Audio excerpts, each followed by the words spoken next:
তোমরা স্ক্রিনটা দেখতে পাচ্ছ? এনিওয়ান? দেখা যাচ্ছে তাই তো? ওকে। আগের দিনকে আমরা এই পোর্শনটা নিয়ে আলোচনা করেছিলাম। সেখানে হচ্ছে গিয়ে শর্করা জাতীয় খাবারের পরিপাক কিভাবে হয়, ঠিক আছে? এবং একটা ছোট্ট ভিডিও দেখেছিলাম। সেই ভিডিওটা আরেকবার দেখেই আজকের ক্লাসটা স্টার্ট করছি quickly. Salivary amylase begins the breakdown of starch to maltose. এটা ইউটিউবে অ্যাভেলেবল রয়েছে, so there is no hurry. Salivary amylase is inactivated by amylase salic নামক acid. একটা উৎসেচকের কথা আমরা শুনেছিলাম, যেটা লালা গ্রন্থি থেকে ক্ষরণ হয়। পাকস্থলীতে কোনো এই ধরনের শর্করা ভঙ্গকারী উৎসেচক থাকে না। তারপরে আবার অগ্নাশয় থেকে একটা অ্যামাইলেজ ক্ষরণ হয়, যার কাজ আরো ছোট ছোট সরল শর্করায় ভেঙে দেওয়া, Small যেটা intestinal গ্লুকোজ, enzymes ফ্রুক্টোজ এবং catalyze reactions galactose. breaking disaccharides into monosaccharides. Ultimately আমাদের কাছে কি থাকে? Sugar glucose, then fructose starches are এবং digested গ্যালাক্টোজ। and absorbed কিন্তু before এই entering the large glucose, intestine. Fructose এবং Fiber গ্যালাক্টোজটা resists digestion and is too large to be absorbed as is. Most fiber is secreted in the feces. তো glucose, fructose এবং galactose, এই যে তিনটে জিনিস তৈরি হলো, তাহলে এটা তৈরি হয়ে রইল কোথায়? আমাদের ক্ষুদ্রান্তের শেষ ভাগে বা বৃহদন্তের মধ্যে, সেই জায়গাটাতে, বা ক্ষুদ্রান্তের মিডিল পোর্শনে, ক্ষুদ্রান্তে রয়েছে। মোট কথা আমাদের অন্ত্রের মধ্যে রয়েছে, দ্যাট ইজ কোলন। কোলনের ছাড়াও জেজুনাম বা ইলিয়াম এই অঞ্চলগুলোতে রয়েছে। তাহলে আজকের ক্লাসটা হচ্ছে গিয়ে শুরু হচ্ছে সেখান থেকেই, যে এই গ্লুকোজ, ফ্রুক্টোজ বা গ্যালাক্টোজ এই জাতীয় শর্করাগুলোকে শরীর কিভাবে অ্যাবজর্ব করবে বা শোষণ করবে। কারণ আমার গ্লুকোজটা যেটা খাবারের মধ্যে থেকে শেষে গিয়ে তৈরি হলো, যেটা আমার খাবারের মধ্যে ছিল, সেটা ভাঙতে ভাঙতে, সেই শর্করাটা ভাঙতে ভাঙতে জটিল শর্করাটা সরল শর্করায় পরিণত হয়েছে, এবং একটা অন্যতম সরল শর্করা উদাহরণ হচ্ছে গ্লুকোজ। তো সেই গ্লুকোজটা আমাদের কোথায় দরকার? আমাদের বিভিন্ন পেশিতে দরকার। আমাদের শরীরের অন্যান্য যে কোষগুলো রয়েছে, বেঁচে থাকার জন্য প্রত্যেকটা কোষেরই পুষ্টির দরকার। তো গ্লুকোজ হচ্ছে তার অত্যন্ত একটা অন্যতম প্রধান উপাদান। তাহলে সেই গ্লুকোজটা যদি আমাদের অন্ত্রের মধ্যেই থেকে যায় এবং সেটা পায়ু দিয়ে যদি কোনোভাবে বেরিয়ে যায় মলের আকারে, সেটা হচ্ছে কি শরীরের জন্য শরীর সেটা কখনোই চায় না। সেটাকে কি করতে চায়? সেটাকে শোষণ করতে চায়, যাতে সেটা অন্ত্র থেকে কোথায় পাঠাতে পারে? রক্তে পাঠাতে পারে। সেই পদ্ধতিটার নাম হচ্ছে গিয়ে শোষণ, বা এখানে তোমরা দেখতে পাচ্ছ অ্যাবজর্পশন অফ কার্বোহাইড্রেট। কি নাম লেখা আছে? অ্যাবজর্পশন। অ্যাবজর্ব করা মানে শোষণ করবে।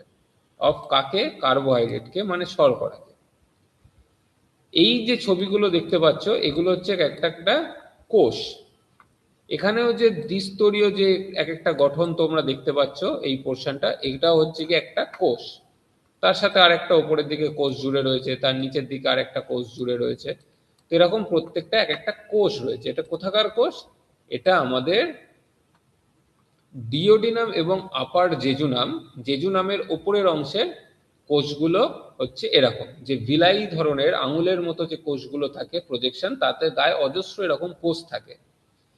যে কোষগুলোর কাজ হচ্ছে অন্ত্রের দিক থেকে, যেটাকে ইংলিশে লুমেন বলা হয়, অন্ত্রে, এখানে তোমরা দেখতে পাচ্ছ ক্ষুদ্রান্তের যে ভেতরের পোর্শনটা লুমেন, সেখান থেকে রক্তটা কোন দিকে থাকে? রক্তবাহটা থাকে এই দিকে। কোন দিকে? এই দিকে। B L double D, blood বা রক্ত। তার মানে এখানে আমার যে গ্লুকোজটা তৈরি হচ্ছে ভেঙে গিয়ে, সেই গ্লুকোজটাকে কোথায় যেতে হবে? এই কোষগুলোকে পেরিয়ে ঢুকতে হবে রক্তের মধ্যে। এইটা হচ্ছে শোষণ। তাহলে কি রক্তের মধ্যে দিয়ে সেটা বাহিত হয়ে শরীরের সমগ্র অংশে ছড়িয়ে পড়বে। সেই কারণে এই অ্যাবজর্পশন বা শোষণ কোথায় হয়? স্থান কোনটা? এখানে দেখতে পাচ্ছ ডিওডিনাম এবং আপার জেজুনাম। জেজুনামের ওপরের অংশে এবং ডিওডিনামে হচ্ছে কি highest capacity to absorb sugars, সব থেকে বেশি ক্যাপাসিটি থাকে। কি ধরনের ফর্মের সুগারকে এই কোষগুলো অ্যাবজর্ব করতে পারে বা এখানে উপস্থিত কোষগুলো অ্যাবজর্ব করতে পারে, শোষণ করতে পারে? অনলি, একমাত্র মনোস্যাকারাইড। মনো মানে ওয়ান, এমন স্যাকারাইড যেটাতে একটাই মাত্র শর্করার উপাদান রয়েছে। সেগুলো কি? গ্লুকোজ, গ্যালাক্টোজ এবং ফ্রুক্টোজ। কোনোভাবে যদি এটা আর একটার সাথে জুড়ে ডাইস্যাকারাইড অবস্থাতে থাকে, মানে দুটো শর্করা জুড়ে রয়েছে, তাহলেও হচ্ছে গিয়ে শরীর সেটাকে অ্যাবজর্ব করতে পারে না। তার কাজ কি? অগ্নাশয় থেকে যে উৎসেচকটা আসবে প্যানক্রিয়াটিক অ্যামাইলেজ, ওটাকে কাজ করতে হবে, ভাঙতে হবে ওই জিনিসটাকে। তাহলে এই ধরনের যে কোষগুলো, তার মধ্যে গ্লুকোজ এবং গ্যালাক্টোজ একটা বিশেষ পদ্ধতি এখানে তোমরা দেখতে পাচ্ছ নাম। গ্লুকোজ এবং গ্যালাক্টোজটা আমাদের শোষণ করার জন্য, যেমন তোমরা ভৌত বিজ্ঞানে পড়েছো ব্যাপন, অভিস্রবণ, বিভিন্ন পদ্ধতি রয়েছে এরকম, সেই রকমই একটা অ্যাক্টিভ ট্রান্সপোর্ট। ট্রান্সপোর্ট মানে এটারই হচ্ছে কি ইংলিশে ওই প্রক্রিয়াগুলোরই কিভাবে হবে। সেখানে যেমন একটা কোথাও ধূপ জ্বালালে সেই ধোঁয়াটা হচ্ছে গিয়ে সারা ঘরে ছড়িয়ে পড়বে, বালতিতে কোথাও একটা হচ্ছে গিয়ে যদি এক ফোঁটা জলের মধ্যে একটা নীল রং ফেলা হয়, তাহলে সেটা জলের মধ্যে পুরো আস্তে আস্তে ছড়িয়ে পড়বে এবং গুলে যাবে। এই যে ব্যাপারটা, আবার তেল আর জলকে যদি একসাথে রাখা হয় তাহলে দুটো কখনোই মিশবে না। তো এই যে ঘটনাগুলো, সেগুলো আসছে কোথায়? তোমরা ভৌত বিজ্ঞানে হয়তো পড়েছো বা পড়বে এরপরে 9 বা 10-তেই খুব সম্ভবত, বা এর আগে পড়ে থাকতে পারো। সেগুলো হচ্ছে কি ব্যাপন, অভিস্রবণের মতো বিভিন্ন প্রক্রিয়া হয়। সেরকমই পাশাপাশি এখানে কি রয়েছে, এই দিকটাতে রয়েছে, যদি আমার কার্সারটা দেখতে পাও, সেখানে রয়েছে গ্লুকোজ, গ্যালাক্টোজ, ফ্রুক্টোজের মতো উপাদান। মাঝখানে রয়েছে একটা কোষ, তার পাশেই রয়েছে আমাদের রক্ত জালক। তাহলে এই গ্লুকোজ, গ্যালাক্টোজ, ফ্রুক্টোজ গুলোকে কোথায় ঢুকতে হবে? সেই রক্তের মধ্যে প্রবেশ করতে হবে। সেই প্রক্রিয়াটা ঘটানোর জন্য ফ্রুক্টোজ খুব সহজেই হচ্ছে গিয়ে ডিফিউজ করে কোষের এক প্রান্ত থেকে আরেক দিকে চলে যেতে পারে। ঠিক আছে? সেই প্রক্রিয়াটাকে যদি স্পেসিফিক্যালি বলা হয় ফেসিলিটেটেড ডিফিউশন, অধিক ঘনত্ব থেকে কম ঘনত্বের দিকে চলে যাচ্ছে। কিন্তু গ্লুকোজ এবং গ্যালাক্টোজ অতিরিক্ত অধিক ঘনত্বের দিকে থাকলেও সেটাকে ট্রান্সপোর্ট করার জন্য একটা বিশেষ আয়নের দরকার পড়ে, যে আয়নটার নাম হচ্ছে কি সোডিয়াম, যেটার নাম হচ্ছে কি Na+। Na+ ছাড়া গ্লুকোজ এবং গ্যালাক্টোজের আমরা সেইভাবে শোষণ করতে পারবো না, বা শোষণটা হবে না, খুবই ধীর পদ্ধতিতে হবে বা হবেই না। সেই কারণে দেখবে যে স্যালাইন ওয়াটার বলা হয়, গরমকালে প্রচুর ঘাম হয়েছে, প্রচুর পরিমাণে শর্করা বা একটা অনেক খাটাখাটনির কাজ করেছে, কেউ দৌড়দৌড়ি করেছে, খেলেছে, বাড়িতে গেলে কি দেওয়া হয়? নুন চিনির জল দেওয়া হয়। শুধুমাত্র চিনি গুলে জলের মধ্যে দিয়ে দিলেও তো হতো, যে আমার প্রচুর এনার্জি ওয়েস্ট হয়ে গেছে, আমার শরীরে গ্লুকোজের মাত্রা কমে গেছে, তাহলে শুধু আমি একটুখানি গ্লুকোজটাকে শরীরে ঢুকিয়ে নিই। কিভাবে? চিনিটা গুলে খেয়ে নিলাম, পেটের ভেতরে যখন পৌঁছবে বিভিন্ন উৎসেচক কাজ করে সেটাকে গ্লুকোজে পরিণত করে দেবে, তাহলে সেই গ্লুকোজটা আমার শরীরে কাজে লেগে যাবে। কিন্তু যদি সেই দ্রবণটার মধ্যে সেই যে সলিউশনটা তৈরি হলো, তাতে যদি পর্যাপ্ত পরিমাণে সোডিয়াম না থাকে, তাহলে একটু পরেই দেখতে পাবে সোডিয়াম ছাড়া গ্লুকোজের অ্যাবজর্পশন হয় না, বা এখনো দেখতে পাচ্ছ। সেই কারণে ভাবো কত যুগ যুগ ধরে হচ্ছে কি আমরা নুন চিনির জল ছোট থেকে খেয়ে আসছি, মায়েরা দিয়েছে, ঠাকুমারা দিয়েছে, বা দাদু ঠাকুমারা তাদেরও আগের থেকে কেউ তাদেরকেও দিয়েছে, তারা যখন ছোট ছিল বা বড় হয়েছে। তার মানে কত বিজ্ঞানসম্মত ভাবে এই সলিউশনটা তৈরি করা হয়েছিল, যে নুন চিনির জলে শুধু নুন খেলেও আবার হচ্ছে গিয়ে শরীরের কি, যে আমার যে ক্লান্তি রয়েছে সেটা পূরণ হবে না। যে আমি একটা এক্সারসাইজ করেছি, যে আমি একটা গরমে প্রচন্ড ক্লান্ত হয়ে গেছে আমার পেশিগুলো, সেখানে আমার যেমন হচ্ছে কি প্রচন্ড ঘেমে গেছি, এই সব কিছু করতে ঘামার সাথে সাথে আমি এক্সারসাইজও করেছি, তার ফলে আমার কি শরীরের মধ্যে যে গ্লুকোজের মাত্রাটা কমে গিয়েছিল, সেটা খাবার খেয়ে হয়তো অনেকক্ষণ পরে গিয়ে সেটা রিপ্লেনিশ হবে, সেটা ঘাটতিটা পূরণ হবে। কিন্তু ইমিডিয়েটলি যদি আমি একটা সরল শর্করা, যেমন একটা আমি সিম্পল চিনি গুলে বা বাতাসা জলের মধ্যে গুলে তার সাথে একটু নুন দিয়ে খেয়ে নিচ্ছি, তাহলে কিন্তু আমার দুটো জিনিসই কিন্তু একসাথে পূরণ হচ্ছে। এইবারে দেখতে পাবে এটার একটু ডিটেল ছবিটা, যেটা একটু আগে দেখলে তারই ডিটেল ছবিটা হচ্ছে এইটা। লুমেনের দিকে কি হয়, এই যে কোষগুলোতে বিশেষ কিছু দরজা আছে। যেমন একটা দেয়ালে বা একটা ক্লাসরুমে ঢুকতে গেলে নির্দিষ্ট একটা দরজা আছে, স্কুলে ঢুকতে গেলেও গেট রয়েছে, পাঁচিলটা দরজা নয়, পাঁচিল ডিঙিয়ে যেমন ঢোকা যায় না সেরকম গেট দিয়েই ঢুকতে হয়, সেরকমই গ্লুকোজেরও ঢোকার জন্য একটা নির্দিষ্ট দরজা আছে। সেই দরজাটা কোনটা? SGLT1 নামক একটা দরজা।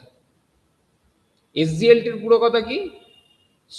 S for sodium, G for glucose, GL-টা পুরো গ্লুকোজ হয়ে গেল, T দিয়ে ট্রান্সপোর্টার যেহেতু করছে, সোডিয়াম গ্লুকোজ ট্রান্সপোর্টার 1 বলে একটা বিশেষ দরজা আছে, যে দরজাটার মধ্যে দিয়ে শুধুমাত্র গ্লুকোজ এবং গ্যালাক্টোজ অ্যালাউড, ফ্রুক্টোজ অ্যালাউড নয় SGLT-র মধ্যে দিয়ে। গ্লুকোজ এবং গ্যালাক্টোজ, ভাবো আমাদের পেটের মধ্যে ওইখানে কত কত কয়েক লক্ষ কোষ আছে, সেই প্রত্যেকটা কোষের গায়েতে লুমেনের দিকটাতে এই SGLT1 নামক দরজা আছে। একটা নয়, এক একটা কোষের গাত্রে হচ্ছে কি অনেকগুলো করে এরকম SGLT1 আছে। সেটা দিয়ে কি হয়, যে গ্লুকোজটা তৈরি হলো অন্ত্রের মধ্যে, সেই গ্লুকোজটা দুটো সোডিয়ামের সাহায্যে, একটা সোডিয়াম করতে পারবে না, দুটো সোডিয়ামের সহায়তায় কোষের ভেতরে ঢোকে। তারপরে কোষের ভেতর থেকে GLUT2 নামক আর একটা হচ্ছে গিয়ে দরজা আছে, যেখান থেকে সেই গ্লুকোজটা বেরিয়ে যায়। এটার পুরো কথা হচ্ছে গ্লুকোজ ট্রান্সপোর্টার 2। GLU থেকে গ্লুকোজ, টিটা ট্রান্সপোর্টার 2। গ্লুকোজ ট্রান্সপোর্টার 2 দিয়ে নামক দরজা দিয়ে গ্লুকোজটা বেরিয়ে গেল কোষ থেকে। এদিকে কে বসে আছে বা কে রয়েছে? রক্তবাহ রয়েছে, রক্তে ঢুকে যাবে। এবারে সার্কুলেশনের মধ্যে দিয়ে, সংবহনের মধ্যে দিয়ে সারা শরীরে সেই গ্লুকোজটা ছড়িয়ে পড়বে। খুব ইন্টারেস্টিং একটা ঘটনা ঘটে যখনই খাবার খাও, ধরে নাও যে এই ঘটনাটা ঘটছে তোমার পেটের মধ্যে আর কিছুক্ষণ পরেই। যেই রক্তে আবার গ্লুকোজ বেড়ে গেল, সঙ্গে সঙ্গে আবার একটা অন্য হরমোনের ক্ষরণ বেড়ে যায়, সেটা হচ্ছে ইনসুলিনের। সেটা আলাদা বিষয়, এখানে আমরা হরমোন নিয়ে আলোচনা করছি না, ঠিক আছে? আর ফ্রুক্টোজ নামক যে আরেকটা শর্করা ছিল, তৈরি হয়েছিল, সেই ফ্রুক্টোজের হচ্ছে কি ওই সোডিয়ামের দরকার পড়ে না, ও নিজে একাই 100 মোটামুটি। ও কি করে, ওর যাওয়ার জন্য আরেকটা বিশেষ দরজা আছে, আরেকটা বিশেষ ভিআইপি দরজা টাইপের একটা বিশেষ দরজা, যেটা দিয়ে আবার গ্লুকোজ গ্যালাক্টোজ যেতে পারে না, শুধুমাত্র ফ্রুক্টোজই যেতে পারে। এবং ওর যাওয়ার জন্য অন্য কারোর অ্যাসিস্ট্যান্সের দরকার পড়ে না, সহায়তার দরকার পড়ে না। ফ্রুক্টোজের দরজাটার নাম কি? গ্লুকোজ ট্রান্সপোর্টার 5 নামক একটা দরজা আছে। সেই দরজা দিয়ে ফ্রুক্টোজ কোষের মধ্যে ঢুকবে। আবার এই একই দরজা কোষ থেকে যখন বেরোচ্ছে তখন দুজনের জন্য সেম দরজা, কিন্তু কোষে ঢোকার জন্য দুজনের জন্য আলাদা আলাদা দরজা রয়েছে। গ্লুকোজের জন্য আর গ্যালাক্টোজের জন্য SGLT1, ফ্রুক্টোজের জন্য GLUT5। কোষে দুজনেই ঢুকে গেল, সেম GLUT2 দিয়েই ফ্রুক্টোজও বেরিয়ে যাবে, গ্লুকোজও বেরিয়ে যাবে। গ্যালাক্টোজটা কোষে ঢোকার পরে গ্লুকোজে পরিণত হয়ে যায় অনেক সময়, মানে হয়ে যায়, সেই কারণে গ্লুকোজই হচ্ছে কি কোষ থেকে বেরিয়ে রক্তে যায়, রক্তে গ্যালাক্টোজ হচ্ছে কি যায় না, ঠিক আছে? এই ঘটনাটা হচ্ছে গিয়ে কোষের মধ্যে, আমাদের শরীরের মধ্যে হয়ে থাকে। আশা করছি তোমরা বুঝতে পেরেছো এই পোর্শনটা। ওকে, কারোর কোনো প্রশ্ন আছে, কারোর কোনো জিজ্ঞাসা অ্যাবাউট কার্বোহাইড্রেট অ্যাবজর্পশন বা শর্করার শোষণ কিভাবে হয়?